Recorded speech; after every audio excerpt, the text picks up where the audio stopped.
የዛሬው ዕለት ለሀገራችን መጻኢ ተስፋና ወደ ብልጽግና ለምናደርገው ጉዞ ከፍተኛ ትርጉም ያለው ታላቅ ቀን ነው። ሀገራችን ኢትዮጵያ በማህፀኗ የያዘቻቸው የማዕድን ሀብቶች በተለያዩ የሀገራችን ክፍሎች በአይነትም በብዛትም ተከማችተው የሚገኙ ናቸው።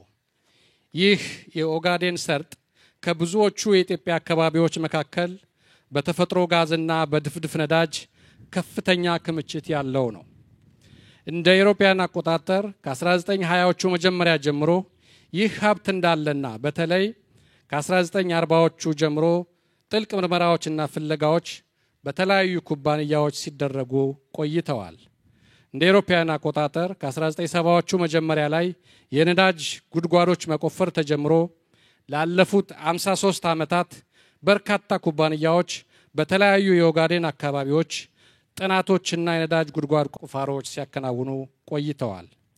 መንግስት ለማዕድን ዘርፍ የሰጠውን ከፍተኛ ትኩረት ተከትሎ GCL ከተባለ ኩባንያ ጋር በአዲስ መልኩ በመፈራረም እነሆ የፍለጋ ጥናቱን ከጀመር ከ85 ዓመታት በኋላ የነዳጅ ጉድጓድ ቁፋሮችን ከጀመርን ደግሞ ከ53 ዓመታት በኋላ በአንድ ዓመት ከሁለት ወራት ፈጣን ግንባታ የመጀመሪያውን ምዕራፍ የኦጋዴን ጋዝ ልማት ለሀገራችን ገበያ ለማቅረብ በቅተናል።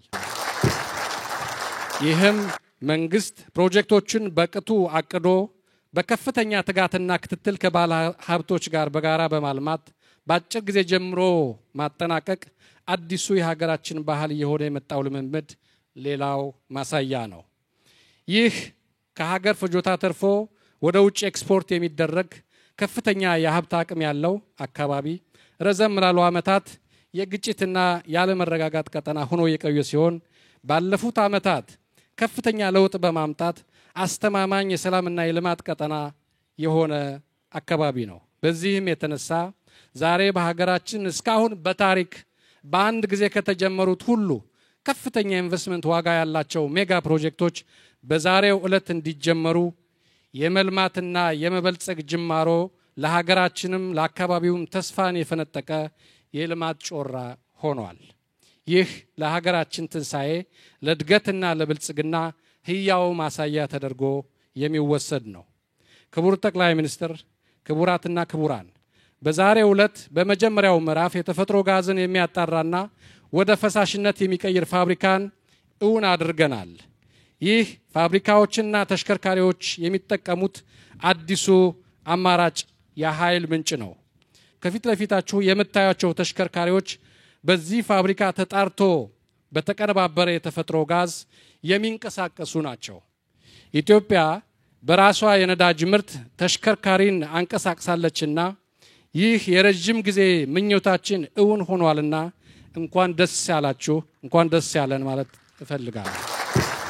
በሁለተኛው ምዕራፍ በዛሬው ዕለት ከኦጋዴን ሰርጥ የምናወጣውን ተፈጥሮ ጋዝና ድፍድፍ ነዳጅ የሚያቀነባብሩ 4 ሜጋ ፕሮጀክቶች ለፕሮጀክቶቹ የሚያስፈልጉ የኃይል መንገድና ሌሎች መሰረተ ልማቶችን ጨምሮ እስከ $10 ቢሊዮን ኢንቨስትመንት ወጪ የሚጠይቁ ፕሮጀክቶች ግንባታ ተጀምረዋል። በተለመደው በአዲሱ ፕሮጀክቶችን ጀምሮ የማጠናቀቅ ልምምዳችን በፍጥነት እንደምናጠናቀቅ ሙሉ እምነት አለኝ። በጠዋቱ መርሃ ግብራችን ጎዴ ላይ የተጀመሩት በአመት 3 ሚሊዮን ሜትሪክ ቶን የሚያመርተው ይህም ለሀገራችን በአሁኑ ወቅት የሚውለውን ፍጆታ 3 እጥፍ የሚያክል ዩሪያ ማዳበሪያ የሚያቀነባብረው ዳንጎቴ ጎዴ ማዳበሪያ ፋብሪካ እንዲሁም በሁለት ምዕራፎች ተከፋፍሎ የሚጠናቀቀው የድፍድፍ ነዳጅ ማጣሪያ ፋብሪካ ሁለቱም ምዕራፎች በሚጠናቀቁ ጊዜ የሀገራችንን የናፍጣና ቤንዚን ፍላጎታችንን ከ80 እስከ 90 በመቶ የሚሸፍን ሲሆን ፕሮጀክቶቹ በተቀመጠው ምዕራፍ መሰረት ከ2 እስከ 4 ዓመታት የሚጠናቀቁ ከካሉብ እስከ ጎዴ የሚዘረጋውን 108 ኪሎ ሜትር ርዝመት ያለውን የነዳጅ ቱቦ በማካተት ከ4 ቢሊዮን ዶላር ወጪ የሚደረግባቸው ከ5000 በላይ ዜጎች የሥራ ዕድል የሚፈጥሩ ሜጋ ፕሮጀክቶች ናቸው። እዚህ አሁን ያለንበት ካሉብ ላይ የተፈጥሮ ጋዝን በመጠቀም 1000 ሜጋዋት ኤሌክትሪክ ኃይል የሚያመነጭና ዛሬ በምዕራፍ 1 የተመረቀውን ፈሳሽ የተፈጥሮ ጋዝ ማቀነባበሪያ በ12 እጥፍ የሚበልጠውን ፋብሪካ ከ1 እስከ 2 ዓመታት አጠናቀን በ2.4 ቢሊዮን የአሜሪካን ዶላር ግንባታውን አስጀምረናል። ካሉብ ላይ የሚከናወኑ ፕሮጀክቶች እስከ 3000 ለሚደርሱ ዜጎች የሥራ ዕድል የሚፈጥሩ ናቸው። እነዚህ ፕሮጀክቶች ሲጠናቀቁ በከፍተኛ እድገት ላይ ያለው ግብርናችን ሙሉ ለሙሉ በምግብ ራሳችንን እንድንችል ወደ ማይቀለበስ አስተማማኝ ደረጃ የሚያደርሱ ምርቶቹን ወደ ሀገር ለማስገባት የሚወጣውን ከፍተኛ የውጭ ምንዛሪ የሚያስቀሩ ናቸው። የሀገራችንን የብልጽግና ጉዞ ትርጉም ወዳለው ደረጃ የሚያሸጋግሩ በሁሉም ባለድርሻ አካላት ትብብር እውን የምናደርጋቸው ለኢኮኖሚያችን እድገት ወሳኝ ሚና ያላቸው ናቸው። ክቡር ጠቅላይ ሚኒስትር፣ ክቡራትና ክቡራን፣ ባለፉት የለውጥ ዓመታት የማዕድን ዘርፍ የኢኮኖሚው አንዱ ምሰሶ እንዲሆን ከተደረገ ወዲህ ከፍተኛ ጥናቶችና ዝግጅቶች ሲደረጉ ቆይተዋል። እነሆ ዛሬ የተጠናቀቀው የመጀመሪያው ምዕራፍ ካሉብ ጋዝ ማቀነባበሪያ ፋብሪካና ግንባታቸው የተጀመሩት ግዙፍ ፕሮጀክቶች የእነዚህ ጥናቶችና ዝግጅቶች ውጤቶች ናቸው። ማህፀነ ለምለሟ ውቢት ኢትዮጵያ በሁሉም አካባቢዎች ከራሳችንም አልፈን ለዓለም የሚተርፉ እጅግ የበዙና ውድ የማዕድን ሀብቶች ይዛለችና ኦጋዴን ሰርጥ ላይ የጀመርነውን የማዕድን ልማት አጠናክረን በሌሎች አካባቢዎች ስራችንን ቀጥለናል።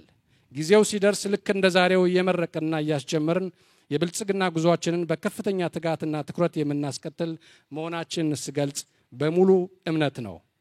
ክቡር ጠቅላይ ሚኒስትር፣ እነዚህን ሜጋ ፕሮጀክቶች በርሶ አመራርና በማያቋርጥ ድጋፍ ውጪ እውን የማይሆኑ ስለሆነ ለርሶ ከፍተኛ ምስጋና ከአክብሮት ጋር አቀርባለሁ።